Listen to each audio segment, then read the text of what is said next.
What's up everyone, welcome to Homebrew Subaru. I'm actually going to be revisiting a video that I made last year on the rear hatch handle of my Subaru Forester. I've had a company you may have heard of, FridayParts, actually reached out to me to get this handle replaced.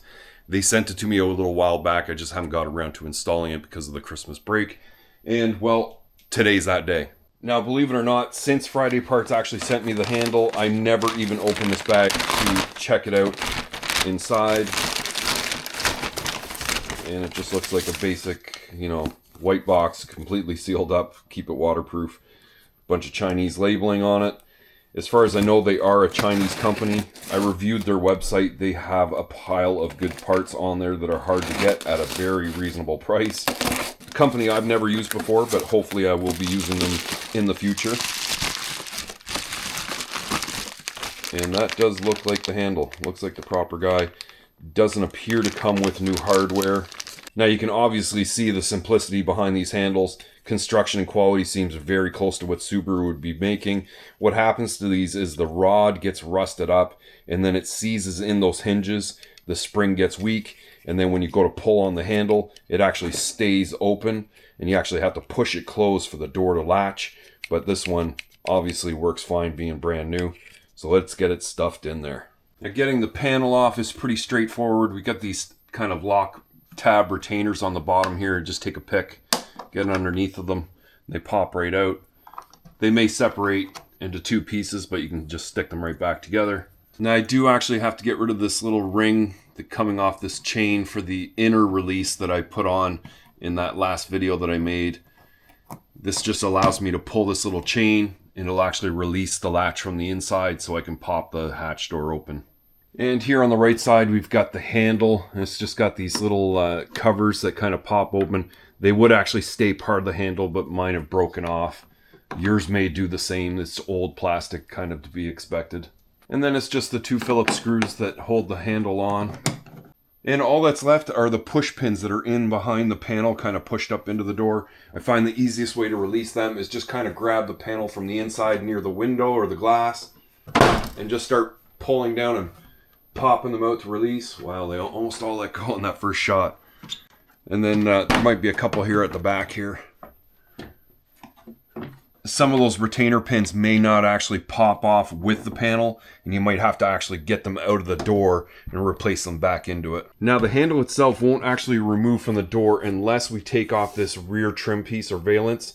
The studs on the handle and the little lever on the end of it, they won't pull out far enough past this in order to remove without taking the valance off. So in order to get that off, now that we have the inner panel off, it's just a bunch of 10 mil nuts and a couple clips that will pop from the other side. But once we get those off, that'll remove and then we can work on the handle. The wiper motor is held on with three 10mm bolts. So the wiper motor itself just needs a little turn, just about that much. So we can get the socket onto this nut here.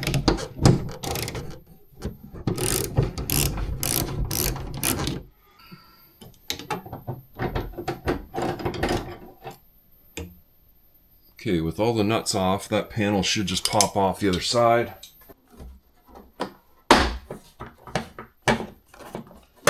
Remember, there is some retaining clips still holding it on.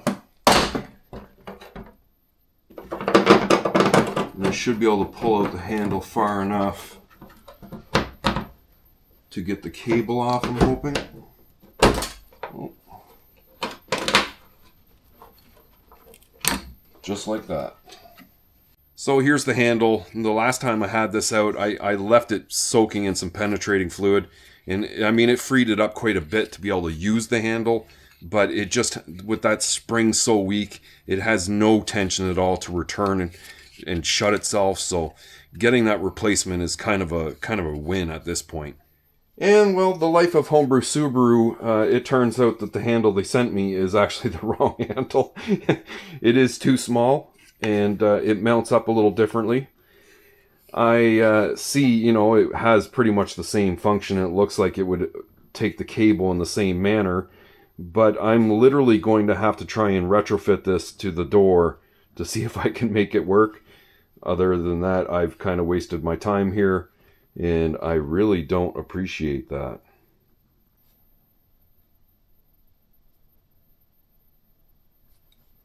Okay, so looking at it from this point of view, if I line up the studs on the left-hand side, the release mechanism is pretty close to go through the hole, and I think it will. Obviously, the mounting point for this other side is going to have to be a new hole drilled through the body, I think. But the first thing I've noticed is the hole that receives the cable is much larger, and so that's the first thing. I'm going to have to drill out this hole just to be able to receive the cable.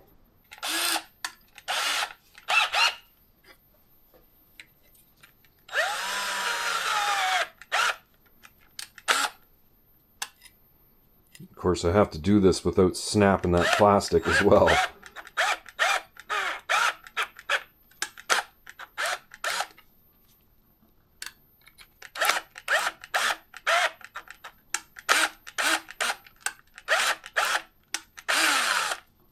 Okay, that might have worked. Alright, so I've got that part of it together and working. The cable, you know, it's in there. It pulls. Now it's just trying to get another hole drilled here so that I can actually mount the handle and make sure that everything's working freely on the inside. Alright, so I'm not going to get too fancy with this. I'm pretty sure the hole needs to go right about here, just off-centered.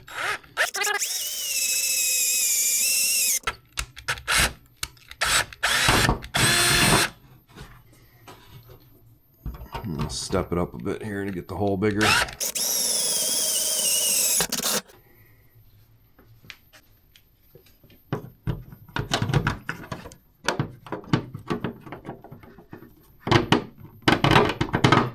There, that'll work. Okay, let's get the cable hooked up and see how this thing actually operates. Now up on the inside here, you can see how close this lever is to the body, and I did actually have to trim a little bit of the sheet metal out of the way to make some extra clearance so that that lever will actually operate and not get hung up on anything. As for the other side, the handle is all bolted into place, and it seems to be operating the cable just fine. So this will be the first time I'm actually shutting the door. Hopefully it's not locked. It just opened up perfectly. Nice.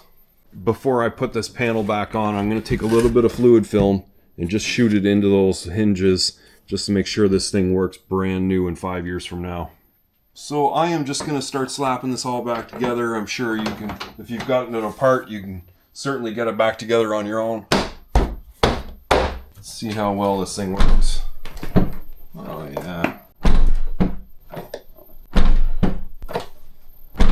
Just like brand new again.